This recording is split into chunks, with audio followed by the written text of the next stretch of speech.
Throughout my life, I've been told that success is measured by studying hard, finding a good job, working 9 to 5, and eventually enjoying a comfortable retirement. It's the path we're expected to follow. The path society deems as normal. But as I looked around, I saw so many people struggling to make ends meet, drowning in debt and consumed by anxiety in their pursuit of financial stability. I couldn't help but question if this was the right way to live.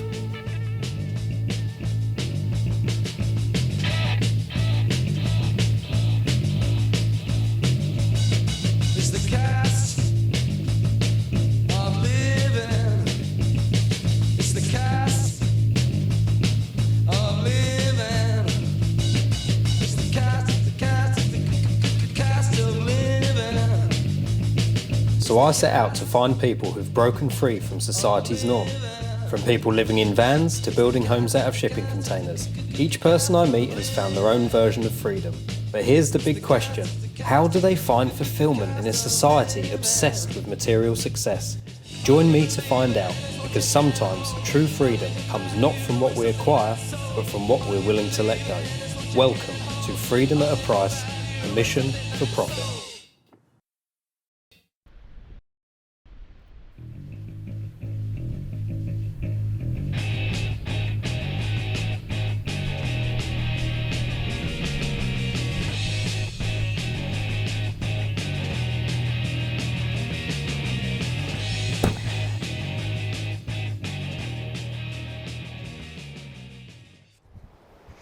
You must be Lynn. I am. Nice to Hello. meet you.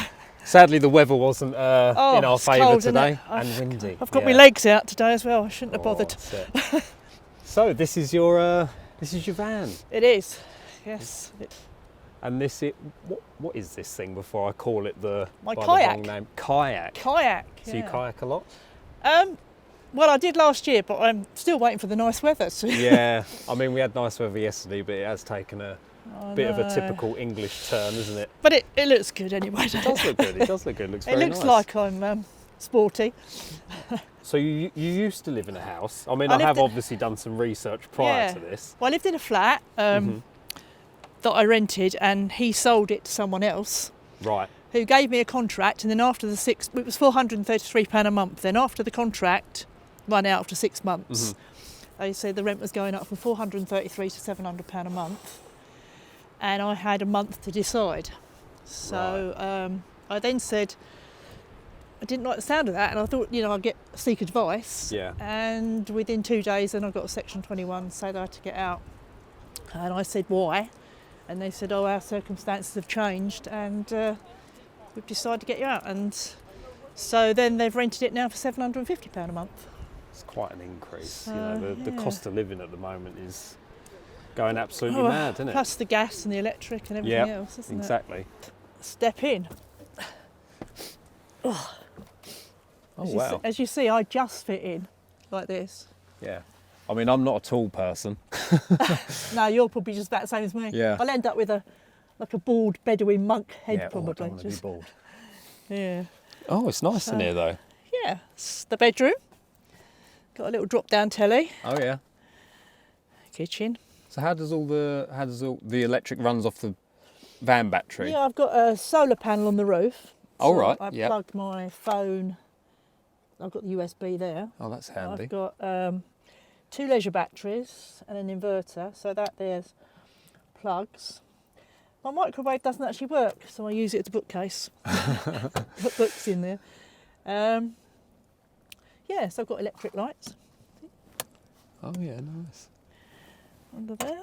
Running water. So how does that work? There's a electric pump that goes into some water bottles at the bottom. Oh, yeah. Cupboards. Whoops, I've just broke. That's good, isn't it? It's like most people's houses, to be Yeah, honest. that's it. Oh dear, I'll sort that later.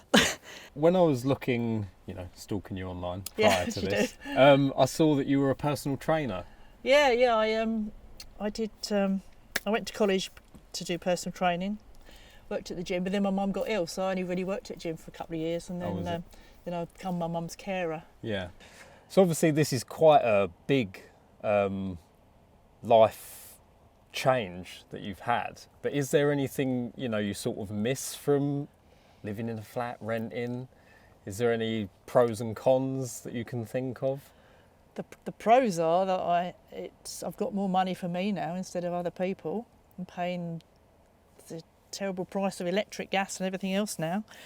No, I mean, the pros are I've got my house with me all the time. If I go off somewhere, I think, oh, I've left that at home. Well, I haven't, because it's actually with me.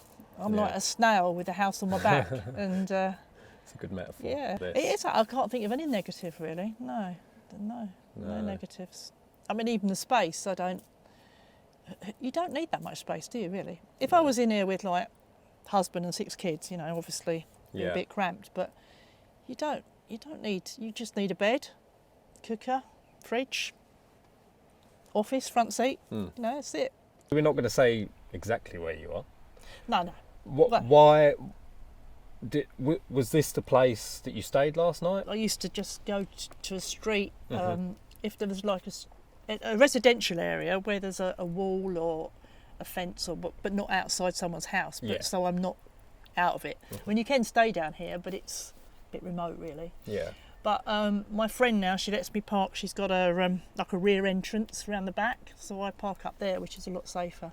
Is this your long-term plan?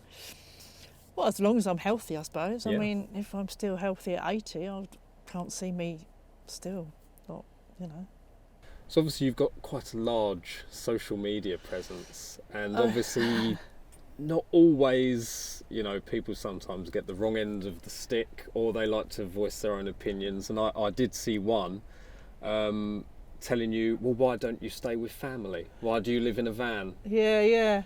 And I'm guessing it's not quite as simple as that. Well, my son works away. He lives in a room. He probably would have me, but I wouldn't live with him. And my daughter, she lives near, but she's got a family. She's got kids. They work hard. As I said, I think I said to someone, when I'm 90 and I'm incontinent, I'll move in with them.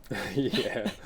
But at the moment, I'm quite independent, and I speak to them, but I'm not in their face and they're not in my face, and they know where I am. And obviously you eat. You're a human being. I do eat, yes, but I don't eat as well as I should, really, because someone said to me, can you cook in your van? And I said, well, to be quite honest, I couldn't cook outside the van, so no, probably not.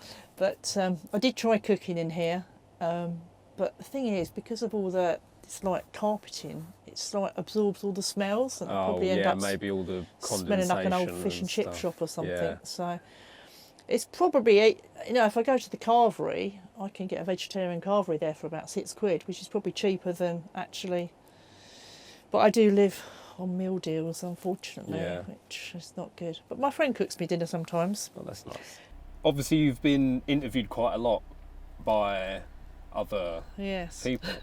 And what I found somewhat, not necessarily contradictory, but different views, whether it's how they portrayed it or how you're saying it on your social media.